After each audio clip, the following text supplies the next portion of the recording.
Welcome to another reaction. Today we're going to be reacting to something different that we haven't done on this channel, and I actually talked about doing this a while back. Like, we're talking about half a year ago. I believe I did a poll or just a regular post in my community tab saying that, how do you guys feel about true crime? And I do not remember the results at all, so don't quote me on what you guys thought of it, but hopefully you guys do enjoy it. And today we're going to be reacting to something obviously that is true. That's why it's called true crime. So this really did happen, and this is apparently a killer that vlogged all of his murders. It's a full documentary. This thing is going to be nearly 40 minutes. Lay back, relax, and let's get started. All right, so how do you feel, Kayleen? We haven't done the part that I'm not looking forward to. Now, I also don't know anything about this case, so I'm entirely new, and yeah, I just wanted to put that in there real quick. My husband's great. He really is. He's very respectful to me. I mean, he spoils me. He takes care of me. I'm getting pretty close to that time. This is what I got to do. I don't even question it anymore. At this point, I don't know what's going to happen. I may get caught right away. I mean, I could basically be dead in 2 weeks. Or 3 weeks, I don't know. It's all up to chance at this point. Fuck. Hey guys. Nice, look at all that smoke, oh my gosh. Though his family didn't yet know it, something was off with Peter Keller. What follows is found footage. Okay, so the killer's name is Peter Keller. Disturbing recordings ever filmed. Documented like a YouTube video, the video diaries Peter created provide a rare glimpse into the mind of a killer and document how something that may have begun as an innocent hobby ultimately manifested as unbelievable cruelty. Holy shit.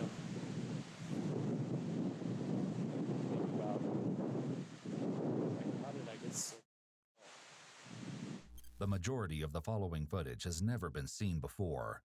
It has been analyzed by a licensed professional counselor. Okay. Looks like everything's working. Just checking the camera out. Since this is the first time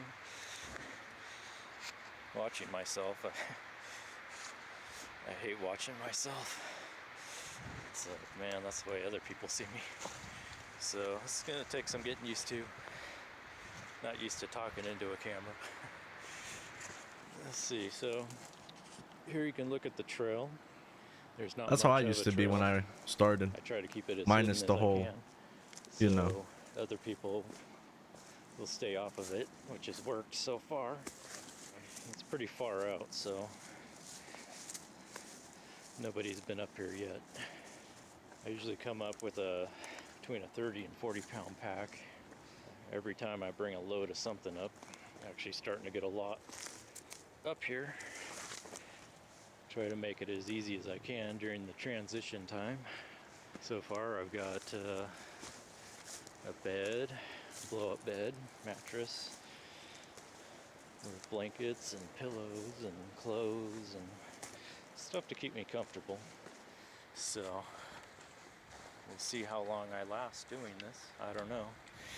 Just what exactly Peter was doing in North Bend, Washington isn't yet clear. It's incredibly rare to have self-recorded footage of a killer, and is especially interesting in this case because the scope of Peter's chilling plans could hardly be imagined from the casual conversations he has with the camera.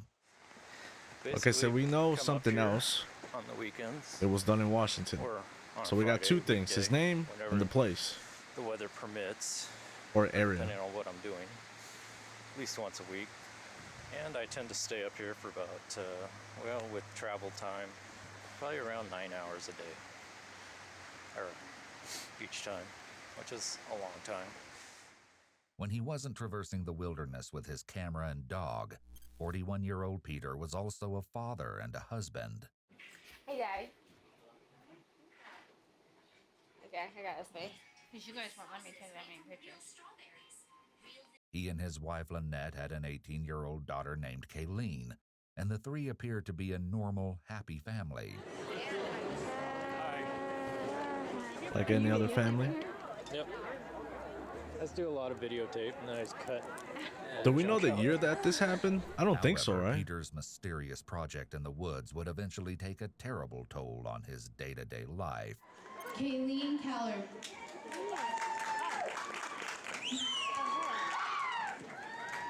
It kind of looks like 2009-ish, around there. No more high school, yay! Feel different? No? You don't feel different? You got a new life ahead of you. No more freaking school. Oh, high school. Yeah. You got till tomorrow to get your stuff out of the house. So. No. She's staying with us forever. That's Sorry, rough. Carson.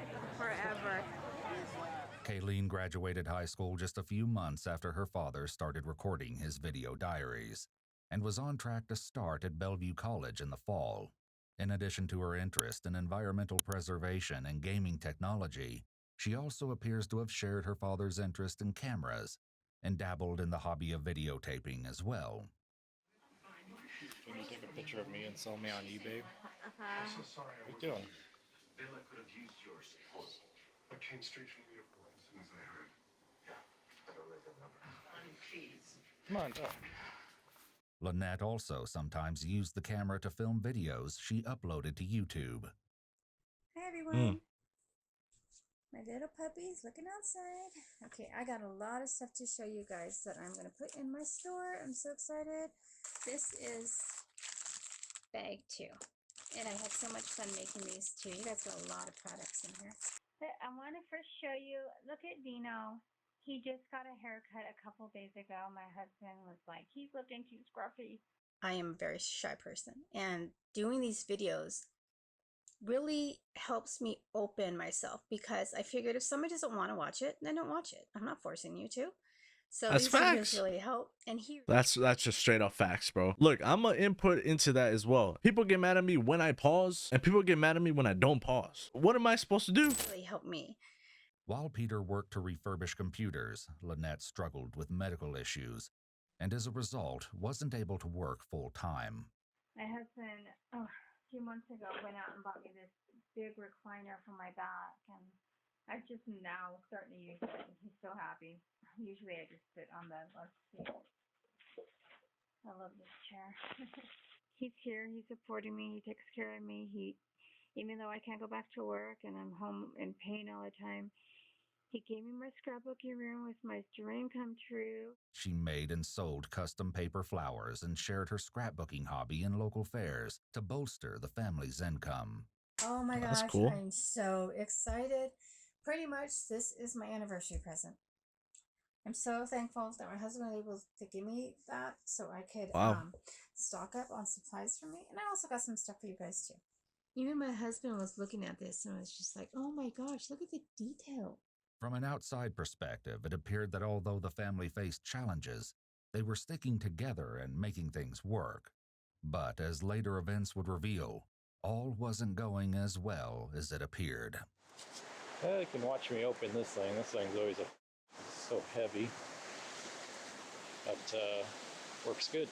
This impressive structure, affectionately nicknamed Camp Keller, was what kept Peter occupied in the woods for so long. Disguised as part of the hillside, the only thing that might give its presence away is a temporary tarp stretched over part of the roof, but Peter took care to conceal that with brush. This is something I wanted to do probably since I was a teenager, to make a home underground somewhere so I didn't have to live around people. One of my projects today is to take all this wood that I've cut up recently and stack it up, pull it down, so if somebody stumbles out here, it not as noticeable. It's just now I have the means, I'm able to actually pay for it. I've spent a lot of money on this so far, thousands of dollars. Fucking hey. Thousands more on guns and other stuff, other hardware I'm going to need. Everything I can think of. The bunker was a shocking feat of engineering, considering all of Peter's supplies were either gathered from the forest around him or carried in from his house, which was about an hour's hike away. This is kind of an outside look. What? My wood pile on this side.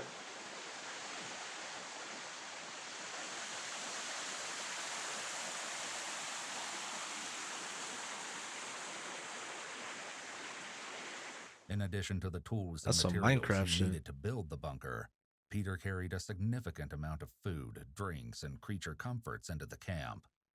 He brought enough to set up Fucking a kitchenette, hella vodka. complete with an emergency vodka stash.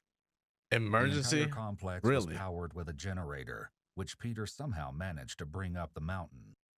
He even went out of his way to engineer a wood-burning stove made out of an inverted metal garbage can. What He the rigged a fuck? chimney to funnel the smoke up and out of the residence. This smoke would ultimately provide a valuable clue as to the camp's location. Other highlights of Peter's stash include multiple 5-gallon buckets, which could not have been easy to move, heavy-duty chains, and a hacksaw. But as impressive as the wilderness construction may be, the question remains as to why Ass in Peter my built face it in and the shit. first place. I just feel like I'm getting knocked back So, he's every him, time. by the looks of things. Holy Financially. shit. My wife is just gonna suck all the money out that I have. And I'm so excited because I can actually afford these deals. My husband, he gave me some money to go in here, so I'm like so excited. All right, I'm getting ready to move one of these big beams in. This shit's This crazy. thing is pretty heavy. It's soaked with water, which makes them very heavy. Makes it a real bitch. Let's see. I met him when I was in high school, but I just, wasn't interested. And then I met him again, and he was so sweet. We became like best friends. He said one of these days he wanted to get married and have kids, and he asked me what I wanted, and I said I don't ever want to get married. So then my sister, we were getting along at the time. She really liked him, and she said, well, you gotta just, you're gonna regret it if you don't. So I was like, okay. Finally, bro, I can have another drink. Yo. Who the fuck are you? What the hell do you think you're drinking, bro? Nah. Stop drinking that, alright? Have you ever heard of Dubby? Nah. Use Pro10 all caps at checkout for 10% off. For real? And you know what? I already got you some product. Bro. So stop drinking that and drink some goddamn Dubby. Alright. This shit is crazy seeing like two different POVs of this shit. One's all like normal, and then another one is like, I don't even know how to explain it, bro. What the fuck? Would you guys ever think to see a documentary like this? Then 3 months later, This he shit's started kind talking of about crazy. marriage. Not gonna And lie. I was like, dude, I told you I don't want to get married. Stop pressuring me. We've only officially been together for 3 months. He actually started within a month, and I was just like, no, you gotta stop. So finally, a little over 3 months, he asked me to marry him. I was like, of course I'll marry you, and I grabbed the ring and put it on my finger. I was just so excited. Jesus Christ, God damn it. That's my story of my husband, who is my husband, who's the love of my life. At this point, I don't know what's going to happen. I may get That's caught right crazy. away. I mean, I could basically be dead in 2 weeks or 3 weeks. I don't know. It's all up to chance at this point. So I don't think anyone knows where I'm at. But if they put it together, who knows? At this point, I have to take that chance. So it's just going to be a point of, Bro is go as looking far deep as I into can. our souls, bro. I do have my escape, Holy. and that's death. And I'm okay with that. So I'm getting to the point where just trying to live and pay bills and live as a civilian and go to work. He's a great guy. He stuck around with me. I'm, some guys are kind of leave when you get that, it's part of your vows. But anyways, I don't want to get on to that. It just freaks me out. It's actually more comfortable for me to think about living out here robbing banks, pharmacies, just taking what I want for as long as I can. At least it'll be exciting. It won't be boring. And I don't have to worry about Lynette or Kayleen. And everything will be taken care of. It'll just be me. Peter's complaints are all too common. Wow. It could indicate the presence of major depressive disorder. Additionally, Peter is doing a lot of fidgeting in this video, signifying that despite what he's saying out loud, his thoughts might be giving him a lot of anxiety. Perhaps this stems from the fact that, as some of Peter's cryptic comments hint, there's a much darker aspect to his fantasy than he lets on. Well, I wanted to get a video log in because we haven't done part that I'm not looking forward to. I'm getting pretty close to that time. I'm guessing probably a couple months away, maybe 3. So yeah, I know I can, once I do this, I could either die then, maybe something will happen, or a few days or weeks, or maybe even years. My goal is to make it 10 years, but that's the other hard part. Either to not care about dying and to still care about the project. Peter's comment that he wants to survive for 10 years I don't even know out what to in the say woods anymore. complicates an already strange situation even further. He isn't just aiming to leave his day-to-day life and job behind. There are Lynette and Kayleen to think about, and so far, he hasn't shown any interest of bringing them along on his adventure. Go ahead and open this. Oh my goodness. You are so sweet, you guys. Sorry I'm whispering. My husband's sleeping and our little doggy's sleeping with him. Last time I was doing a video, I was talking too loud and he woke up and came out here. Part of me has a hard time even imagining doing what I'm going to do, but as I think about it, I always come up to the same conclusion every time. I'm starting to get more okay with it. Other times I feel like I'm more than ready. I've tried to make it in this world and it just isn't happening. I'm 40 now and I am running out of time. I don't even question it anymore. It just seems like everything makes so much sense now. You know, just the more I've thought about it, the more I understand it. I don't really feel bad about it. It's just the way it is. Bro has no mercy. You know, certain things happen that cause this to happen. So, just kind of accepted it and just rolling with it. Well, this is it. Home sweet home.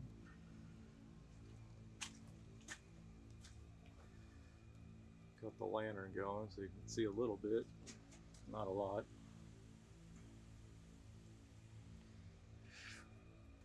You know, I often wonder if what I'm doing is the right thing, and I think it is. These statements, though shocking, He's really actually about it, bro. align with the Holy. earlier theory that Peter was suffering from a serious depressive disorder. You know, as I do this for hour on hour, it's like I just sit there and think about stuff. Think about, like, how did I get so f***ed up? How did so many things go wrong? Talk to somebody, man. Obviously, it's too late, but fuck. I don't think it's all my fault. I think it's more my upbringing, family life. I was just too ugly. Nobody cared. Peter's recollection of feeling off also supports the depression theory, as it's common for symptoms to emerge during adolescence. Additionally, it's known that individuals with unresolved trauma can become stuck developmentally. This could very possibly be what happened to Peter, as he previously mentioned that he'd wanted to build a camp like this since he was a teen. If he became emotionally stuck at that point in his life, it could explain his apparent resentment for his family, along with the continued desire to depart from society. Yeah, basically last year has been really tough on me. I've been coming to terms, realizing just how pathetic I am. And there's just no hope. But it's tough. Wasn't interested in anything anymore. Yeah, you can tell. His Motivate head is myself. just filled with All I do is work negativity. on this. This is the only thing that can make me feel better.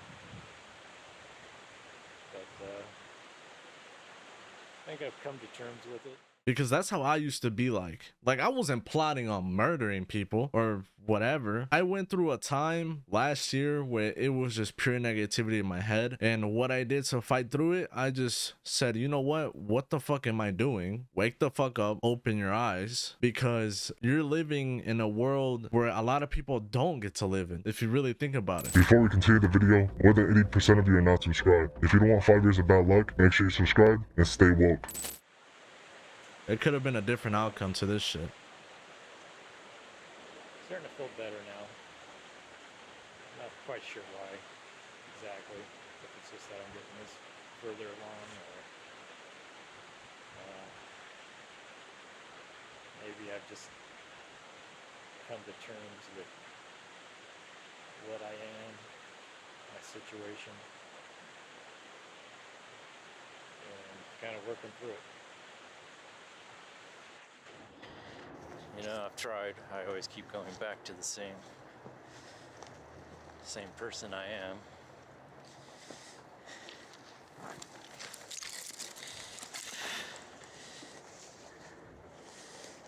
I guess it's also because I don't have anything. I never did. No money. My looks are horrible. My husband actually gave me some money, and I was going to go out and buy some of these. Bro, I'm not but that good of a looking person either. Instead. But like, fuck. So awesome. Sorry, I'm trying not to get too excited because my husband's going to be like, what are you doing? No personality. I mean, I'm okay with it. It's just I understand now very clearly. This is the only thing I have. It's just a single pick, but you know, we all add single pick. Sorry, my dog's being crazy. My husband's probably chasing him around the living room. I know, my husband spoils me. He hates seeing me in pain, so tonight he came home and he gave me another It's scary. because he knows I'm going to the doctor's tomorrow and he wants me to stop at How much of a get some more stuff. two-sided life he's living. Well, it's about 2 weeks before the end. This is going to be my last video, probably before till after that. That's terrible. I wanted to give some items for my mom and some other items, but I just want to show you this. Psst, Dino. Sorry, my husband's home. Dino. Well, it's about 2 weeks before I finally drop out of society and start this project.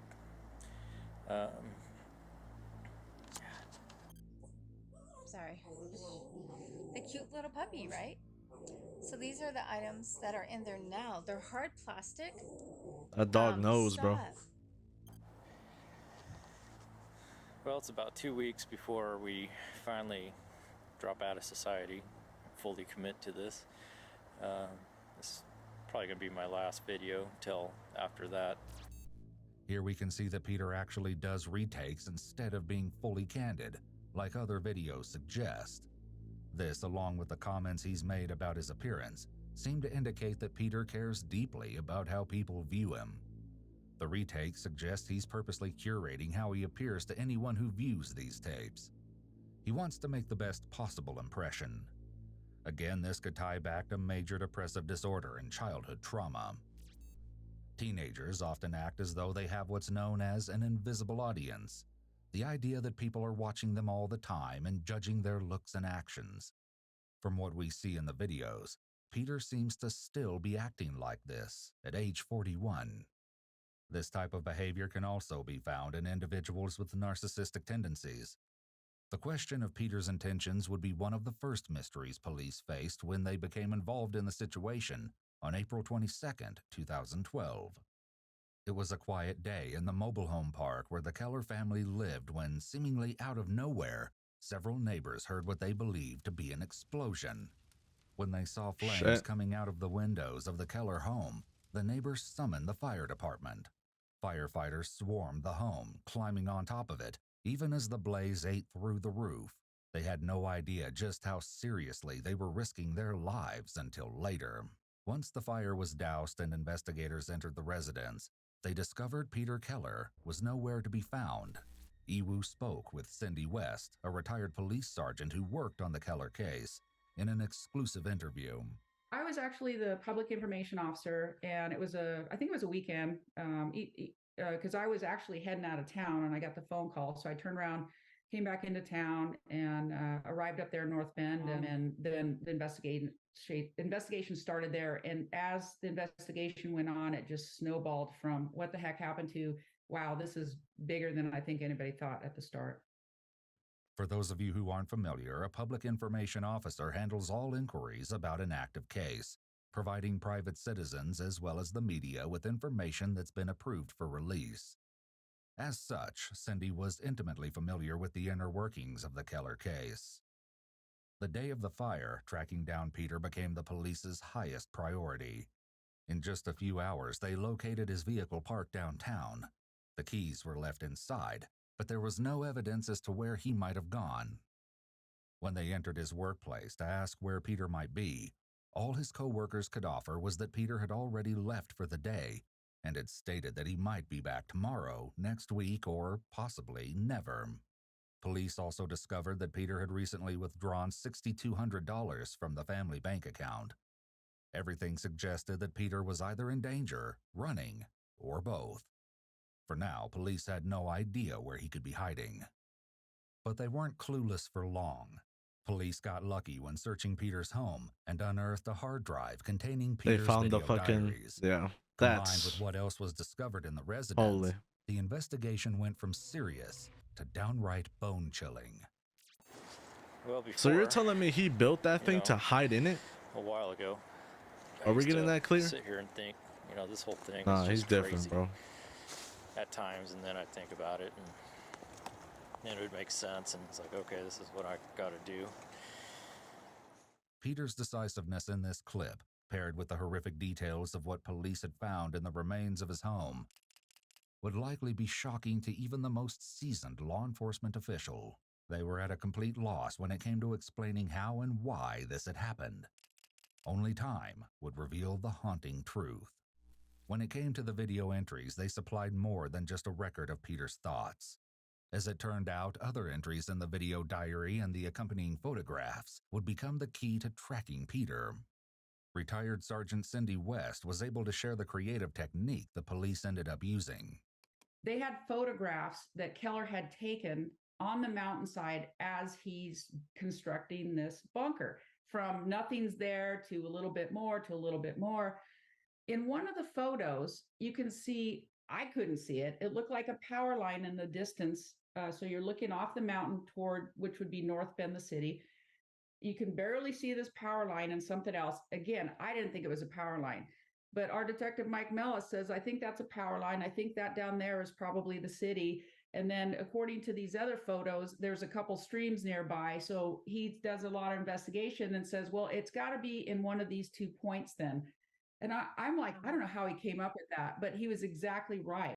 Combined with reports of Peter's truck being regularly parked at a specific trailhead, this was enough information for police to start canvassing the area to search for Camp Keller. It took 6 days, but eventually they succeeded. The smoke visible in this footage came from Peter's makeshift chimney. Kind of fast, to be honest. Was instrumental in leading the police to Camp Keller. However, rushing in and making an arrest wasn't going to be an option. They had no idea how many people might be inside or what their intentions were.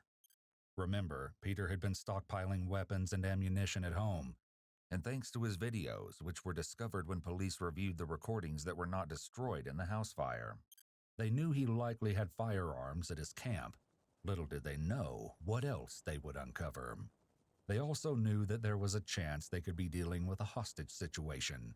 A direct approach could endanger Peter's life if he was being held captive, or spook him if he had hostages of his own. They needed to make whoever was inside come to them. You guys on the number 3 side, can you get to that window and break it out or throw a gas in there?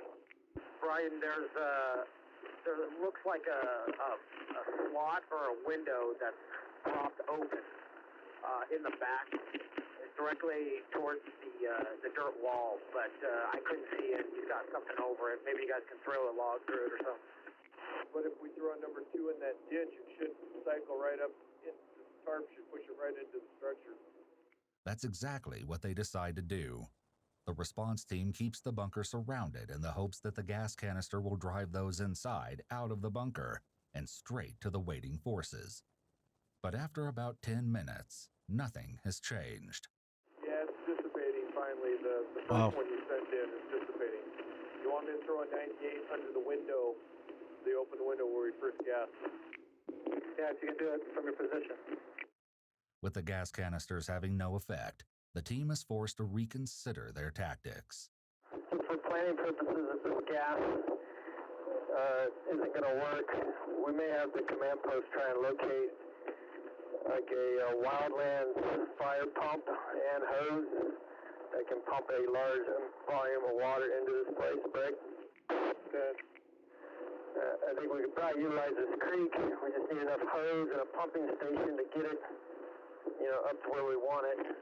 We've got new photos showing this bunker may have multiple levels. What? Big copy. This information actually came from Peter directly and the self-recorded videos that they found in his burned-out house. Well, this is the end of the day. I'm getting wrapped up, getting ready to leave. I don't know if you can see me, but kind of one last look at everything. That's my fireplace, wood stove, whatever. Pretty dark.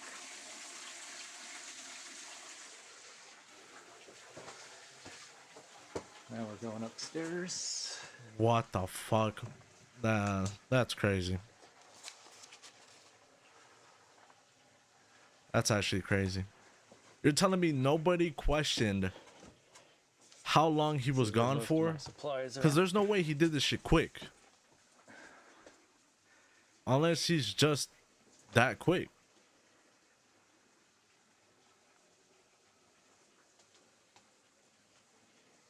Pretty well stocked up. It's my window.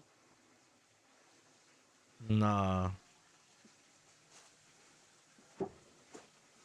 Up and down on the wood stove.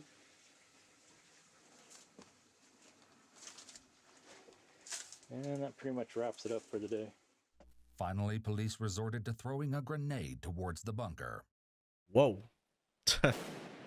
Jesus. When even that an shit actual escalated quickly. explosion failed to get results, police knew that they would have to be the ones to approach. After a full day of besieging the bunker, they decided to break through the roof. You might be wondering why a house fire investigation demanded such an extensive response. As a matter of fact, it didn't.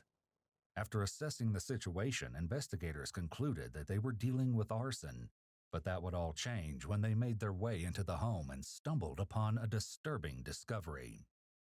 It wasn't a subtle attempt either. The remains of a red gas can were found melted onto the stove, where it had been placed in a skillet to heat up until it ignited. Police found several other gas cans throughout the residence, boxes of ammunition, and a homemade explosive device. Investigators could only assume it was meant to be triggered by the fire in order to destroy the house and everything inside. Had the fire team arrived just a few moments later, it could have gone off while they were on the roof, potentially costing them their lives. Police believed that this evidence was meant to be destroyed in the fire, along with the video diaries. But those items were hardly the most shocking thing they discovered. There were 2 bodies in the bedroom of the Keller home, untouched by the fire. Tragically, the bodies were identified to be those of Lynette and Kayleen Keller. They had both been shot in the head. Wow. Nice, look at all that smoke. Oh my gosh. Okay, make sure you don't touch this, Okay. because this gets really freaking hot. It Dude, seems look that what how. Peter's video What the diaries have been fuck? hinting at the entire time was killing his own family. Please me tell me they studied this guy's brain. Has a hard time even imagining doing what I'm going to do. But as I think about it, I always come up to the same conclusion every time. I'm starting to get more okay with it. Retired Sergeant Cindy West was once again willing to share her thoughts on the tragedy. I don't think either of them knew it was coming. Again, based on the conversations that we had with friends of both of them, it sounded like he was a loving, great husband. So I think they're both blindsided by it. And, you know, I don't know. This case just racks my brain. There's no way it's ever going to resolve in my brain, because you just think, why? Not only did he kill his wife and his daughter, but based on the friends and neighbors, he had this dog that went everywhere with him, hiking or apparently to go build the bunker, you know, for all these years. And he killed the dog too. He was afraid that the dog would give him away in the bunker. And so he killed the dog too. Jesus. Again, there's no explanation. I mean, I get that he obviously had some sort of mental illness. Dipstick wasn't hitting the oil with him, but it just makes you shake your head. I've seen a lot of stuff in my career, a lot of bad things. You just shake your head about, you know, sometimes when things happen, but this case really, really got to me. Cindy shared with us what happened when police finally made entry into Camp Keller. And what they find inside the bunker is even more shocking than anyone expected. What do they find, When bro? our TAC 30, aka SWAT guys, discover the bunker, of course, they surround it, make sure everybody's safe, let everybody know what's going on before they hail to him saying, hey, you know, come on out with your hands up, yada, yada, all that. And it was just a short time after they initially tried to make contact with him that they heard a pop. So they didn't know, did he have an accidental discharge? Was it something else? They didn't know. When the walls of Camp Keller were finally breached, police discovered that Peter had stayed true to his word and ended his life when faced with capture. Soon after, the police surrounded his stronghold. Great. Perhaps this was Peter's only intention all along. He wanted to achieve this teenage fantasy of living out underground in the woods before he died. But he had no end game other than his own death. Well, the fact that he was found was significant. We were worried what he might do to somebody else. If he's, you know, brazen enough to kill his wife and his daughter, then what's he going to do to somebody else? But I think there was a sense of relief that it was over, that he had been not apprehended, but that he was finished with his crime spree, that nobody else got hurt. There was so much potential for injuries to citizens and all the officers involved that it was definitely a sense of relief. The camp was turned over to King County Department of Natural Resources, who eventually destroyed the bunker. Peter's cash hoard was donated to a memorial scholarship established in memory of Lynette and Kayleen. Holy shit. That's the first time I've actually dived into a true crime documentary or story or case, whatever you want to call it. Obviously, rest in peace to the mom and the daughter. I wish he would have talked to somebody else or done something more than he did about it. This could have had a whole different outcome instead of literally doing what he did. So yeah, hopefully there's some sort of something, I don't know, in the afterlife for these two, for the mom and the daughter. Hopefully they're not living in fuck shit in another dimension. Other than that, this is a very sad true story. I'm not gonna like saying this, but if you guys liked watching this, you guys already know what to do. Like, comment, and subscribe, and comment down below how you guys feel about true crime stuff, and I'll see you guys in the next one. Peace.